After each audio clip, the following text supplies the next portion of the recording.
नमस्कार, एक बार फिर आप सभी का स्वागत है। जम्मू कश्मीर के संदर्भ की अगर बात करें तो सर्दियों की शुरुआत हो चुकी है और ऐसे में अगले वर्ष से नई दिल्ली से ट्रेन श्रीनगर के लिए रवाना हो जाएगी। ऐसे में कहीं ना कहीं जम्मू व्यापारी वर्ग की कई आशंकाएं हैं जिनको दूर करने की आवश्यकता है और कई चुनौतियां जम्मू संभाग में भी नजर आ रही हैं। अभी हाल ही में Jammu chamber of commerce and industries के ऑफिस में, कार्यालय में जम्मू कश्मीर के मुख्यमंत्री उमर अब्दुल्ला साहब आए थे और उन्होंने कई चीजों का वहां पर वर्णन भी किया, दरबार मूव की भी बात की।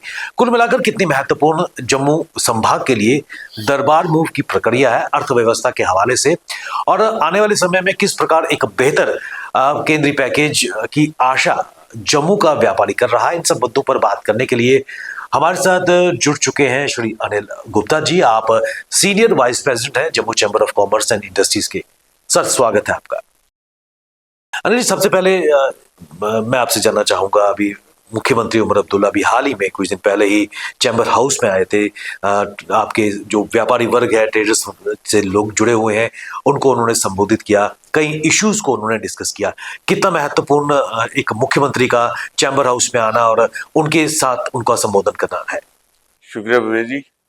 विवेक जी, सबसे पहले तो आपका बड़ा बड़ा धन्यवाद जो आपने अपने चैनल के माध्यम से हमें अपनी बात रखने का मौका दिया। जम्मू चैम्बर जो है वहाँ पे चीफ मिनिस्टर का आना एक बड़ी अच्छा एक वेलकम स्टेप है सरकार की तरफ से।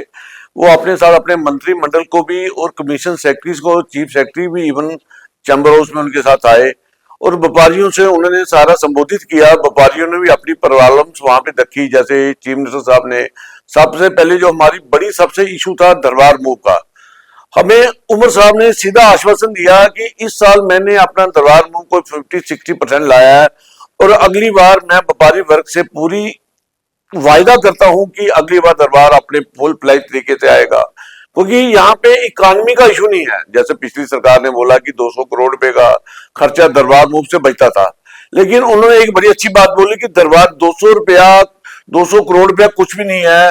जैसे अगर आप हॉस्पिटल में जाते हैं, वहां पे फ्री इलाज कराते हैं, वो सरकार की एक जिम्मेवारी है।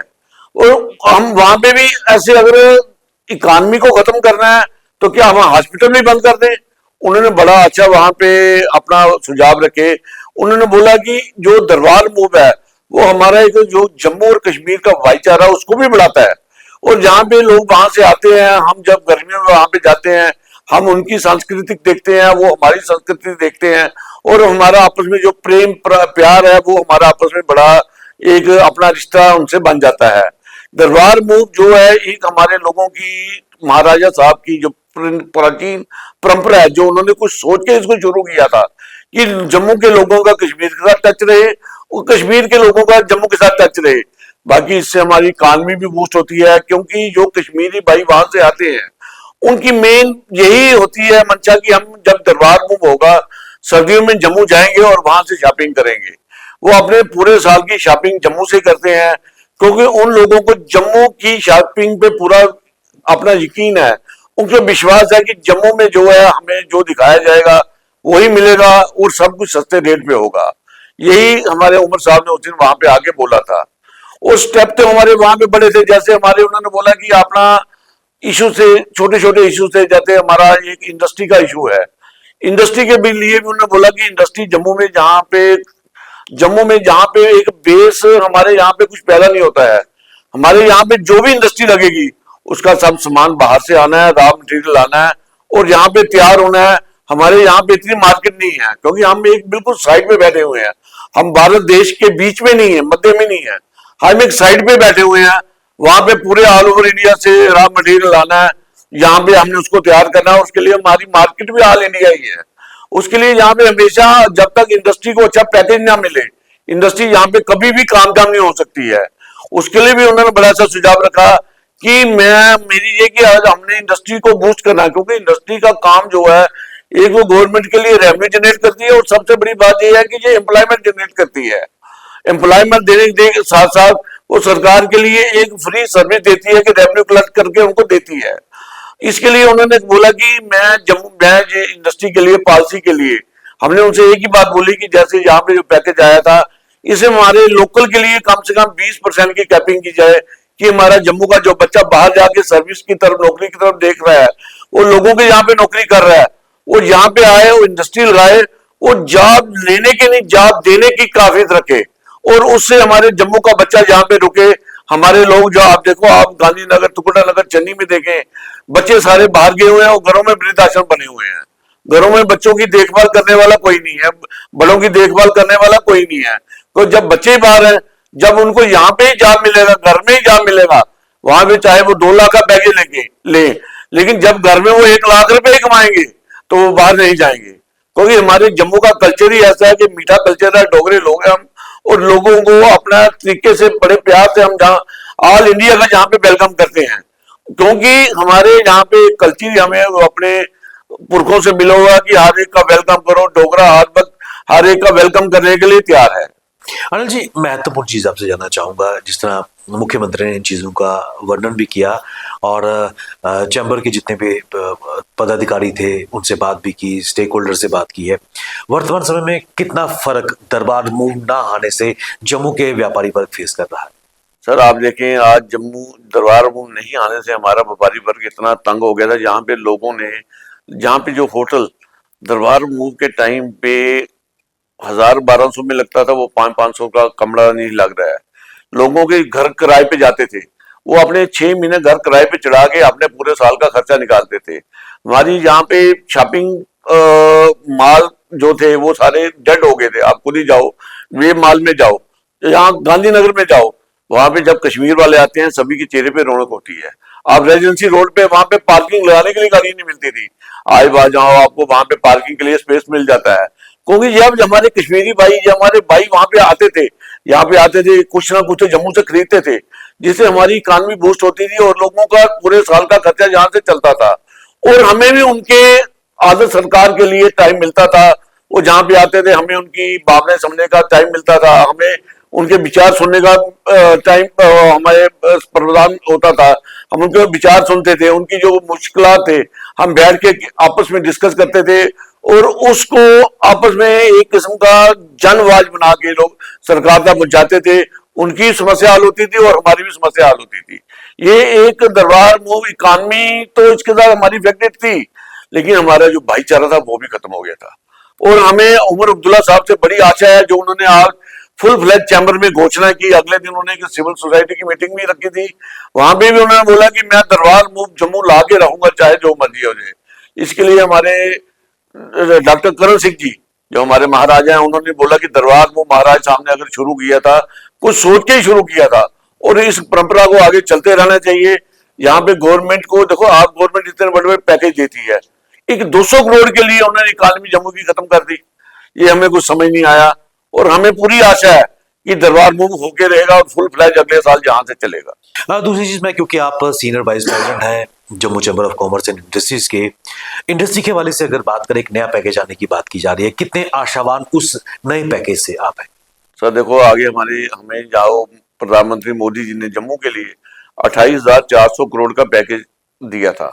वो पैकेज अब फुल हो गया। अब हमारे एलजी साहब ने यहाँ से रिकमेंड किया है कि 75,000 करोड़ का इसको बढ़ा के किया जाए।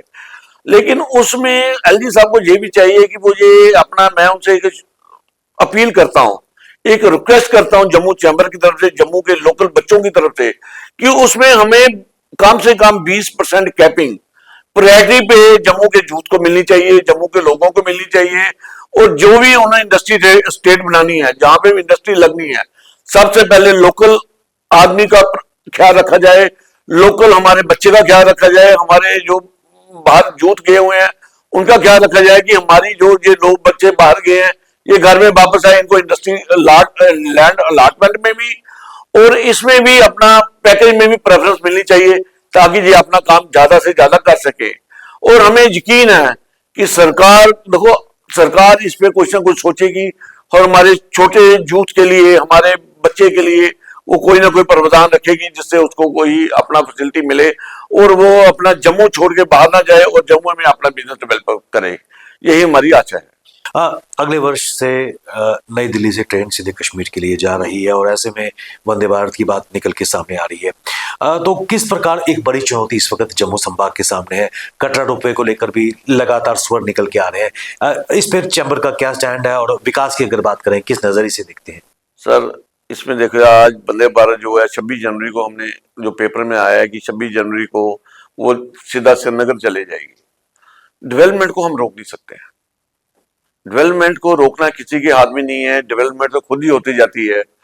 लेकिन उसके एवज में सरकार ने एक बड़ा अच्छा फैसला दिया है। जम्मू चैम्बर ने एक अपील की थी, एक रिक्वेस्ट भेजी थी कि हमें जम्मू में एक रेल डिवीजन दिया जाए। सरकार ने वो रेल डिवीजन जम्मू में दे दिया है।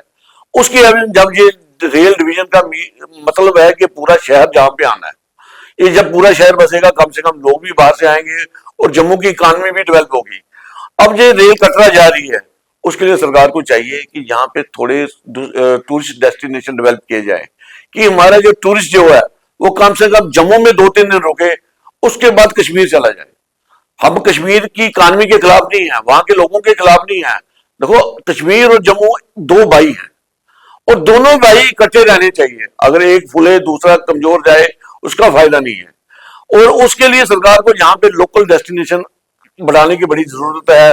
सरकार को प्रोग्राम ऐसे लेके आए कि जम्मू को डेवलप करे। आप ऑल वर्ल्ड में देखें, कोई भी ऐसा डेस्टिनेशन कि 100 किलोमीटर के बाद जहां पे टेम्परेचर 7-8 डिग्री कम हो जाता, हमारा पत्नीटॉप, अगर वो इसी को डेवलप करे तो मेरे ख्याल से टूरिस्ट यहाँ पे बड़ा खुश फहमी से रुकेगा।